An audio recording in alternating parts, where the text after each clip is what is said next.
श्री साईबाबा संस्थांच्या वतीने आशिया खंडातलं सर्वात मोठं प्रसादालय चालवलं जातं। या ठिकाणी जो साई भक्त येतो त्याला गेटवर कुपन देऊन त्याला प्रसाद जो आहे तो दिला जायचा।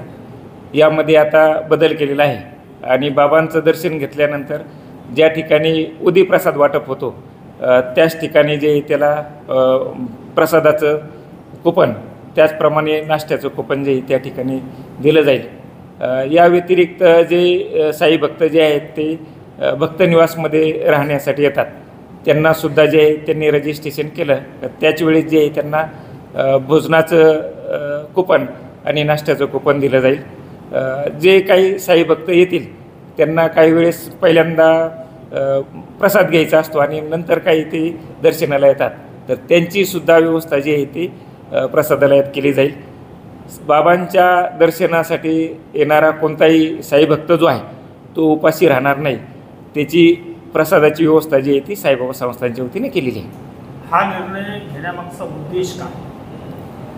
हा निर्णय जो आहे भक्त निवासमध्ये बऱ्याच वेळा जे आहे ते आजूबाजूची लोक जेवणासाठी येतात, काही वेळेस ते दारू पिलेले असतात, त्याच्यामुळे भक्तांना बी त्रास होतो आणि शेजारी दारू पिऊन येणारा भक्त जो आहे म्हणजे संस्थांचं कामकाजावर बी प्रश्नचिन्ह होतो। त्यामुळे भक्तांच्या सोयीसाठी जो आहे तो श्री साईबाबा संस्थान विश्वस्त व्यवस्थेने हा निर्णय घेतलेला आहे। साईबाबांचे जे भक्त जे आहेत त्यांच्यासाठीची आपली व्यवस्था आहे। जे भक्त दर्शन लाईनमध्ये येतील किंवा निवासस्थानामध्ये राहतील त्यांच्यासाठीची व्यवस्था आहे। जे गरजू जे आहेत त्यांच्यासाठी आपण याच्यामधून काय आणखीन काय पर्याय निघेल तर आपण ते त्यांच्यासाठी व्यवस्था करू। साई संस्थांच्या भोजनालयातील जी पासेसची व्यवस्था आहे किंवा या ठिकाणी साई भक्तांना एखाद्या साई भक्तांना इमर्जन्सीमध्ये पासेस उपलब्ध ठेवण्यात येणार आहे का? त्या ठिकाणी टोकन देण्यात येतील का? त्याची पडताळणी कशी केली जाणार? काही वेळेस जे आहेत ते काही विद्यार्थ्यांच्या ट्रिप येतात, काही पालखी येतात, ते पहिल्यांदा जे ते प्रसादालयामध्ये जेवण करतात आणि मग दर्शनासाठी येतात तर त्या ठिकाणी सुद्धा जे त्यांना कुपन देण्याची व्यवस्था करण्यात आलेली। हा निर्णय साई संस्थांनी घेतला, हा निर्णय घेण्याची वेळ का आली याचं प्रमुख कारण काय? शहरामध्ये जी गुन्हेगारी वाढलेली आहे त्याच्यामुळं मला वाटतं हा निर्णय जो आहे तो घ्यावा लागला।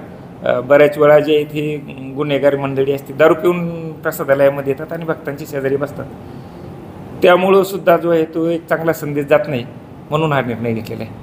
या निर्णयाची अंमलबजावणी कधीपासून होणार आहे? या निर्णयाची अंमलबजावणी जी आहे उद्या गुरुवार पासून जे आहे ते उद्या गुरुवारी सकाळपासूनच होईल।